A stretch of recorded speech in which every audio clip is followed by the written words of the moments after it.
ఆంధ్రప్రదేశ్ రాష్ట్రంలో రాజ్యసభ ఎన్నికలు ప్రకటన విడుదల కాగానే అక్కడ ఖాళీ అవుతున్న 3 రాజ్యసభ సీట్లు వాటిని నింపటానికి ఫిబ్రవరి 27న ఎన్నికలు జరగబోతున్నాయి. కేవలం శాసనసభ్యులు మాత్రమే ఓటు వేయాలి. ఇది వైఎస్ఆర్సిపి పార్టీలో కలకలాన్ని రేపుతా ఉంది.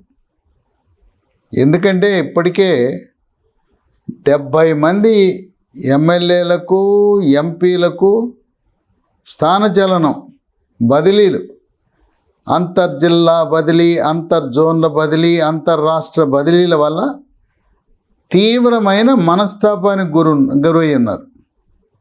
ఇక వీళ్ళతో పాటు 32 మందికి అసలు సీటే లేదు. జగన్ నమ్ముకుంటే ఆయన ఆదరిస్తాడని దీంట్లో కొంతమంది వాళ్ళు కాంగ్రెస్లో పార్టీలో ఉన్నప్పుడు ఎమ్మెల్యే పదవికి రాజీనామా చేశారు. ఒకరిద్దరైతే మంత్రి పదవి కూడా రాజీనామా చేసి జగన్ అన్న నమ్ముకుంటే ఈరోజు ఇప్పటివరకు 32 మందిని మీకు ఎమ్మెల్యే సీట్ లేదని చెప్పి నట్టేట ముంచాడని వాపోతున్నారు. ఇటువంటి తరుణంలో 3 రాజ్యసభ సీట్లు, ఒకటి నెల్లూరు నుంచి వేమిరెడ్డి ప్రభాకర్ రెడ్డి, 2 సీఎం రమేష్ భారతీయ జనతా పార్టీ, 3వది కనకమేడల రవీంద్ర కుమార్, ఆయన తెలుగుదేశం పార్టీ. ఈ 3 ఖాళీలు వస్తున్నాయి. ఇప్పుడు తెలుగుదేశం పార్టీ వ్యూహాత్మకంగా ఎన్నికల ముందు వైఎస్ఆర్సిపి పార్టీకి చావు దెబ్బ కొట్టాలని, ఏ విధంగా బలం ఉన్నా కూడా వ్యూహము తప్పిదం వల్ల శాసన మండలిలో ఒక సీట్ను కోల్పోయి తెలుగుదేశం పార్టీ తరపున చేనేత సామాజిక వర్గానికి చెందిన పంచుమర్తి అనురాధ గెలిచిందో అదే వ్యూహాన్ని బలం తక్కువ ఉన్నా వ్యూహము ఎత్తుగడతో వైఎస్ఆర్సిపికి పెద్ద షాక్ ఇవ్వాలని తెలుగుదేశం పార్టీ ఉంది. దానికి జగన్మోహన్ రెడ్డి చేస్తున్న మార్పులు, చేర్పులు, బదిలీలు, స్థానచలనాలు, సీట్లు తిరస్కరణ తెలుగుదేశం పార్టీకి పెద్ద ఎత్తున కలిసి వస్తూ ఉంది.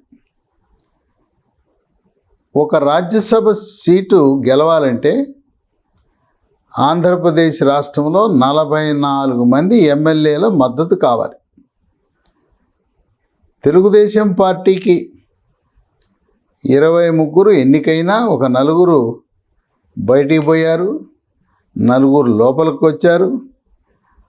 ఆ 4 పోయిన వాళ్ళు వచ్చిన వాళ్ళతో సంబంధం లేకున్నా కూడా 19 మందే ఉన్నారనుకున్నా కూడా దాంట్లో గంటా శ్రీనివాసరావుపై అనర్హత ఆయన రాజీనామా ఆమోదించిన 18 ఉన్నా కూడా ఈ రోజున రాజ్యసభ సీటు గెలవటానికి తగు వ్యూహాలను రచించింది తెలుగుదేశం పార్టీ. చంద్రబాబు నాయుడు యొక్క 4 దశాబ్దాల రాజకీయ అనుభవం ముందు జగన్మోహన్ రెడ్డిని ఆయన కొంతమంది ఆంధ్రప్రదేశ్ ప్రజలు, రాజకీయ నాయకులు జగన్మోహన్ రెడ్డి అనుభవం సరిపోదు, ఇప్పుడు తెలుగుదేశం పార్టీ రాజ్యసభ సీటు గెలుచుకోవటం తథ్యం అని విశ్లేషకులు భావిస్తున్నారు. ఇప్పటికే అసంతృప్తితో ఉండి ఎమ్మెల్యేలు కరాఖండిగా హైకమాండ్తో టచ్లో లేరు. మా దారి మేము చూసుకుంటామంటున్నారు. ఈ సీట్లు తిరస్కరించబడిన వైఎస్ఆర్సిపి ఎమ్మెల్యేలు కొద్దిమంది కాంగ్రెస్ పార్టీలో చేరటానికి, మరికొంతమంది తెలుగుదేశం పార్టీ, ఇంకా కొంతమంది జనసేనలో చేరటానికి రంగం సిద్ధం చేసుకున్నారు. ఇప్పుడు వాళ్లకు ఓట్లు ఉన్నాయి. ఎవరినైతే జగన్మోహన్ రెడ్డి అవమానపరిచి మీరు పనికిరారు, మీరు ఓడిపోతారు, మీ నియోజకవర్గ ప్రజలు నేను చేసిన సర్వేల్లో మీకు అనుకూల వాతావరణం లేదని చెప్పాడో వాళ్ళ ఓట్లు ఈ రోజున తెలుగుదేశం పార్టీ రాజ్యసభ సభ్యుడి యొక్క విజయానికి దోహదపడుతున్నాయి. ఎవరిని పెడతారు రాజ్యసభ సీట్ కంటే 2 పేర్లు వినపడుతున్నాయి. ఒకటి మాజీ రాజ్యసభ సభ్యుడు సీఎం రమేష్. సీఎం రమేష్ పొద్దుటూరుకు చెందిన వ్యక్తి, రాయలసీమ వ్యక్తి. ఆయనకి ఎవరైతే వైఎస్ఆర్సీపీ పార్టీ ఎమ్మెల్యేలకు తిరస్కరణకు గురయ్యారో టికెట్లు, వాళ్ళందరితో కూడా సన్నిహిత సంబంధాలు ఉన్నాయి. రాయలసీమలో ఉండే 4 జిల్లాల్లో ప్రతి ఒక్కరితో కూడా ఆయన సాన్నిహిత్యం ఉండటం. తర్వాత సీఎం రమేష్ ఆయనకి పుష్కలంగా ఆర్థిక వనరులు ఉన్నాయి, ఏమి కరువు లేదు. అంతేకాకుండా ఎవరైతే వైఎస్ఆర్సీపీ పార్టీ ఎమ్మెల్యేలు ప్రస్తుతం తెలుగుదేశం అభ్యర్థికి ఓటు వేసి గెలిపిస్తున్నారో, సీఎం రమేష్ని గెలిపిస్తే సీఎం రమేష్కి చంద్రబాబు నాయుడికి ఉన్న సాన్నిహిత్యంతో వాళ్ళకి రాజకీయంగా ఉపయోగపడతాడు సీఎం రమేష్. ఎందుకంటే రాజకీయ పదవుల్లో కానీ, నామినేటెడ్ పదవుల్లో కానీ, చంద్రబాబు నాయుడు ముఖ్యమంత్రి అయిన తర్వాత ఎమ్మెల్సీలు, కార్పొరేషన్లు, జిల్లా పరిషత్ చైర్మన్లు, మేయర్లు, లేదు ఓటు వేసిన శాసనసభ్యుల యొక్క కుటుంబ సభ్యులకు, వాళ్ళ వారసులకు రాజకీయంగా కావలసిన వాతావరణం కల్పించడానికి సీఎం రమేష్ చంద్రబాబు నాయుడికి గత 30 సంవత్సరాలుగా సన్నిహితుడిగా ఉన్నాడు. ఆ విధంగా సీఎం రమేష్ని గెలిపించడం ద్వారా ఎమ్మెల్యేలు వాళ్ళ భవిష్యత్తుకు కూడా ఉపయోగపడుతుందనే ఆలోచన ఉన్నారు. రెండో అభ్యర్థి వర్ల రామయ్య. ఈయన మాజీ పోలీస్ అధికారి. ఆయన తెలుగుదేశంలో చేరటం కోసం తన అధికారి పదవిని కూడా రాజీనామా చేసి ఆయన భవిష్యత్తుని, ఉద్యోగాన్ని తృణప్రాయంగా వదిలి తెలుగుదేశం పార్టీలో గత 3 దశాబ్దాలుగా సేవలను అందిస్తూ ఉన్నాడు. ఆయన్ని 2019లోనే రాజ్యసభకు పంపాలని ప్రతిపాదించారు. ఆయన మాదిగ సామాజిక వర్గానికి చెందిన వ్యక్తి. అయితే కొన్ని ప్రత్యేక కారణాల వల్ల ఆయన కాకుండా కనకమేడల రవీంద్ర కుమార్ని పంపడం జరిగింది. ఆ రోజే ఆయనకి హామీ ఇచ్చారు. మొట్టమొదటి తెలుగుదేశం సీటు, రాజ్యసభ సీటు వర్ల రామయ్యకి అని ప్రకటించారు. కానీ ఇప్పుడు సమస్య ఏంటంటే వర్ల రామయ్యకి రాయలసీమ ప్రాంత ప్రజాప్రతినిధులు, ఎమ్మెల్యేలతో అంతగా పరిచయాలు లేవు. ఇంకోటి ఏంటంటే ఆయనకి ఆర్థిక వనరులు, సీఎం రమేష్కు ఉన్నన్ని ఆర్థిక వనరులు లేవు. సీఎం రమేష్ సై అంటే సై, డి అంటే డి, దేనికైనా సిద్ధం. అందువల్ల ఆయనకు అమితమైన ఆర్థిక వనరులు ఉన్నాయి సీఎం రమేష్కి. ఇంకోటి ఏంటంటే వర్ల రామయ్యకి ఇది అనిశ్చితిలో ఉన్న సీటు, సరైన సంఖ్యాబలం లేకుండా ఓడిపోయే సీటు ఒక దళితుడికి ఇచ్చాడనే ఒక భావం కలుగుతుందనే ఉద్దేశంతో తెలుగుదేశం పార్టీ ఎలాగో అధికారంలోకి వస్తాం, అధికారంలోకి వచ్చిన తర్వాత మనకి 9 రాజ్యసభ సీట్లు రాబోతూ ఉన్నాయి, వాటిలో ఒకటి రామయ్యకి ఇవ్వచ్చు, కరాఖండిగా గ్యారంటీగా గెలిచే సీట్ ఇద్దాం.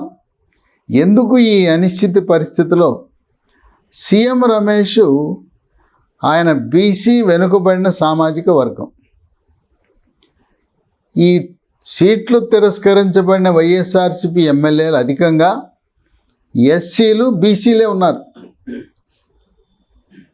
పలమనేరు శాసనసభ్యుడు బహిరంగంగా ఎంఎస్ బాబు మీరు మమ్మల్ని అవమానపరుస్తున్నారు, మీరు పనికిరారంటున్నారు. ఎక్కడ చూసినా ఆంధ్రప్రదేశ్లో దళితుల్ని బీసీలనే మా స్థానచలనం మమ్మల్ని మార్చారు. ఒక చోట నుంచి ఒక చోట మార్చారు, లేకపోతే పనికిరావని సీటు తిరస్కరించారు. అగ్రవర్ణాల జోలికి మీరు వెళ్ళలేదు. మా యొక్క సామాజిక వర్గాన్ని అవమానపరుస్తున్నారు మీరు, బీసీలను ఎస్సీలని బహిరంగంగానే పత్రికాముఖంగా ఎంఎస్ బాబు వైఎస్ఆర్సీపీ పార్టీని విమర్శించడం జరిగింది. కనుక దాదాపుగా సీఎం రమేష్ అంటే ఆయన త్యాగం, ధైర్యం చేసి ముందుకు దిగుతున్నాడు. అందువల్ల ఆయన్ని రేసులోకి పంపి ఈ రాజ్యసభ సీట్ని ఎలా అయినా కైవసం చేసుకోవాలని ప్రయత్నాలు చేస్తుంది తెలుగుదేశం పార్టీ. ఇప్పటికే సీటు తిరస్కరించబడిన కొంతమంది ఒక జాబితా సిద్ధమైంది. ఆ వైఎస్ఆర్సీపీ నాయకులను సంప్రదించడానికి ఆ పార్టీలోనే కొనసాగుతూ ఆ పార్టీలో ఉన్న సీనియర్ నాయకులు ఉన్నారు. కొలుసు పార్థసారథి మాజీ మంత్రి, ఆనం రామనారాయణ రెడ్డి, ఇలాంటి సీనియర్ నాయకులను రంగంలో దింపి వాళ్ళ ద్వారా సమన్వయం చేసి కావలసిన 44 ఓట్లు, ఇంకొక అవకాశం కూడా ఉంది, 44 దాటే అవకాశం కూడా ఉంది, సాధించాలని, ఎట్టి పరిస్థితుల్లో రాజ్యసభ సీటు గెలవాలనే కృతనిశ్చయంతో తెలుగుదేశం పార్టీ ఉంది. ఇక వైఎస్ఆర్సీపీ పార్టీ 3 అభ్యర్థుల్ని ఖరారు చేసింది.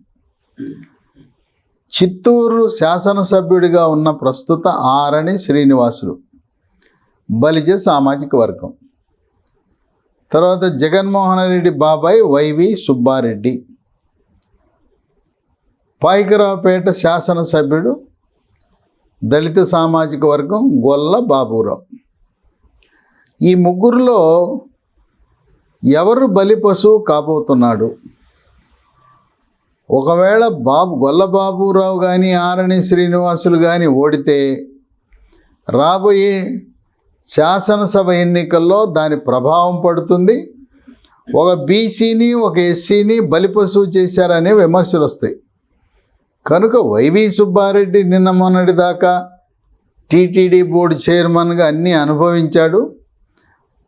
కనుక ఆయన్ని ఒకవేళ ఓడినా వైవి సుబ్బారెడ్డికి తక్కువ ఎమ్మెల్యేలను కేటాయించి బీసీ ఎస్సీ 2 అభ్యర్థులు తప్పనిసరిగా గెలిచే విధంగా వ్యూహ రచన చేయవలసిన అవసరం ఉంది, అగత్యం ఉంది.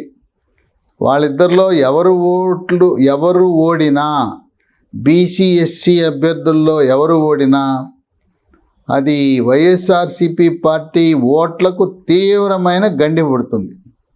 కనుక ఓడిపోయే అభ్యర్థి ఎవరంటే వైవి సుబ్బారెడ్డి కాబోతున్నాడని విశ్లేషకులు భావిస్తున్నారు.